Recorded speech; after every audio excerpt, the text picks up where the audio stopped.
বিশ্বকাপের নকআউট পর্ব মানেই বাড়তি উত্তেজনা, আর সেই উত্তেজনার সবচেয়ে নাটকীয় অধ্যায় হল পেনাল্টি শুটআউট। নির্ধারিত ৯০ মিনিটের খেলা ড্র হলে ম্যাচ গড়ায় অতিরিক্ত সময়। অতিরিক্ত ৩০ মিনিটেও ফল নির্ধারিত না হলে বিজয়ী ঠিক করতে নেওয়া হয় টাই ব্রেকার। এবারের বিশ্বকাপে রাউন্ড অফ 32 যুক্ত হওয়ায় নকআউট ম্যাচের সংখ্যা বেড়েছে। ফলে আগের যে কোনো আসরের তুলনায় বেশি ম্যাচ পেনাল্টি শুটআউটে গড়ানোর সম্ভাবনাও তৈরি হয়েছে।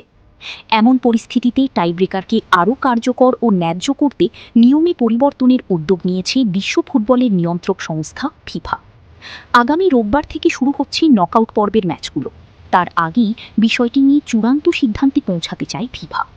বিশেষ করে ২০২২ কাতার বিশ্বকাপের ফাইনাল পেনাল্টি শুটআউটেই নিষ্পত্তি হয়েছিল, যেখানে লিওনেল মেসির নেতৃত্বে আর্জেন্টিনা ফ্রান্সকে হারিয়ে শিরোপা জিতেছিল।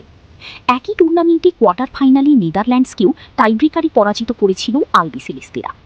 ব্রিটিশ সংবাদ মাধ্যম দ্য টাইমসের এক প্রতিবেদনে বলা হয়েছে, ফিফা তাদের প্রস্তাবটি আন্তর্জাতিক ফুটবল অ্যাসোসিয়েশন বোর্ড আইএফএবি এর কাছে জমা দিয়েছে। প্রস্তাবিত পরিবর্তনটি মূলত পেনাল্টি শুটআউটের আগে অনুষ্ঠিত কয়েন টস প্রক্রিয়াকে কেন্দ্র করে। বর্তমান নিয়ম অনুযায়ী শুটআউটের আগে দুটি কয়েন টস করা হয়।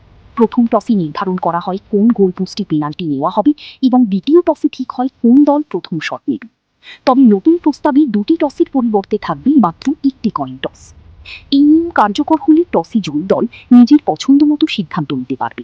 তারা প্রথমে পেনাল্টি নিতে চায় নাকি কোন গোলপোস্টে শুটআউট অনুষ্ঠিত হবে সেটি নির্বাচন করতে চায়। এরপর অপর দল স্বয়ংক্রিয়ভাবে বাকি বিকল্পটি পাবে।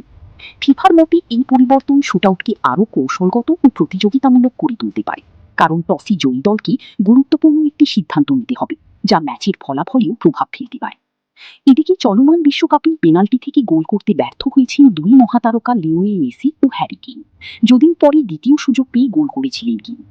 এসব ঘটনাই দেখিয়ে দেয় বিশ্বের সেরা ফুটবলারদের জন্য পেনাল্টির চাপ কতটা কঠিন হতে পারে। নতুন নিয়মে শুটআউটের বাকি কাঠামো অপরিবর্তিত থাকবে।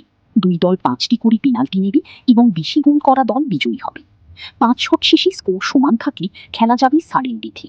সেখানে এক দল গোল করার পর অন্য দল ব্যর্থ হলে সঙ্গে সঙ্গে ম্যাচের ফল নির্ধারিত হবে।